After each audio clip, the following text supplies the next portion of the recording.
75 साल पहले कश्मीर हिंदुस्तान का हिस्सा बन गया था। 3 साल पहले मोदी सरकार ने 370 को खत्म कर कश्मीर को अलग करने वाले कानून को भी हमेशा के लिए दफन कर दिया था। लेकिन शायद गुलाम नबी आजाद को अभी भी कश्मीर हिंदुस्तान से अलग दिखाई देता है। अगर यकीन ना हो तो पहले इस बयान को जरा सुनिए। इसमें आजाद साहब बोल रहे हैं कि कश्मीर के बच्चे जो हिंदुस्तान में पढ़ते हैं उन्हें आतंकवाद से नुकसान होता है। ये आज नहीं है, आज से 25 साल पहले भी जहाँ मैसेकर होते थे, कभी सिख का मैसेकर यहाँ वादी में हुआ था, कभी कश्मीर में कश्मीरी पंडितों का मैसेकर हुआ था।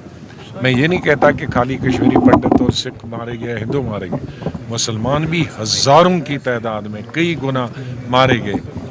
लेकिन मुसलमानों का कोई न कोई बहाना करते थे। लेकिन अब इक्का दुक्का जो मुलाजिम यहाँ कश्मीरी पंडित था उसको मारते थे। तो वो एक हमेशा पाकिस्तान की पॉलिसी रही है, वो बहुत ही अफसोस है और उससे यहाँ के मुसलमानों को बहुत नुकसान होता है। शायद मारने वालों को ये इल्म नहीं है कि किसी भी हमारे गैर मुस्लिम को मारने से सबसे ज़्यादा नुकसान कश्मीर के मुसलमानों को होता है। हमारे लाखों बच्चे और बच्चियां कश्मीर की अभी हिंदुस्तान के दूसरे सूबों में पढ़ती हैं, तो उनके साथ फिर उसका असर पड़ता है। तो मैं समझता हूं कि कश्मीरी अवाम भी इस बात को नहीं समझते, क्योंकि मैं दिल्ली में रहता था तो मुझे शिकायतें आती थी कहीं बेंगलोर से, कहीं यूपी से, कोई दूसरे, कि देखो वहाँ वारदात हुई है हिंदू भाइयों के साथ, तो यहाँ अभी हमें डर लगता है, खौफ लगता है। लिहाजा इस बात का हमें एहसास होना चाहिए कि कभी अगर एक हिंदू को मारा जाता है तो लाखों हमारे लड़के लड़कियां जो कश्मीर के हिंदुस्तान में पढ़ते हैं उनके लिए हम आफत तैयार करते हैं।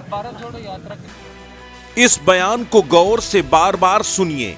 इसमें सीधे तौर पर गुलाम नबी आजाद कश्मीर के लोगों को कश्मीरी बच्चों की जान का डर दिखा रहे हैं। वो बता रहे हैं कि अगर कश्मीर में एक भी हिंदू मारा जाएगा तो हिंदुस्तान में रहने वाले कश्मीरियों पर संकट आ जाएगा। गुलाम नबी आजाद साहब, क्या आपकी नजर में कश्मीर आज भी हिंदुस्तान से अलग है? कश्मीर और हिंदुस्तान को अलग अलग चश्मे से देखने की कोशिश आखिर कहती क्या है? क्या कांग्रेस से अलग होकर अपना सियासी मुस्तकबिल तलाशने में जुटे गुलाम नबी आजाद अब सेपरेटिस्ट वाली लाइन पर आगे बढ़ने की कोशिश कर रहे हैं? कहा तो जा रहा था कि कांग्रेस से अलग होकर आजाद बीजेपी का दामन थाम सकते हैं। फिर चर्चा जोर पकड़ने लगी कि कांग्रेस में वापस जा सकते हैं, लेकिन अब तक कांग्रेस में वापसी तो हुई नहीं, बीजेपी ने भी कोई खास घास नहीं डाली। और तो और कई पुराने सहयोगी जो कांग्रेस को छोड़कर गुलाम नबी आजाद के साथ आए थे वो भी अब कांग्रेस में वापस लौट चुके हैं। ऐसे में सियासी तौर में हाशिए में पहुंच चुके गुलाम नबी आजाद कश्मीरियों को वही पुरानी राह दिखाने की कोशिश कर रहे हैं।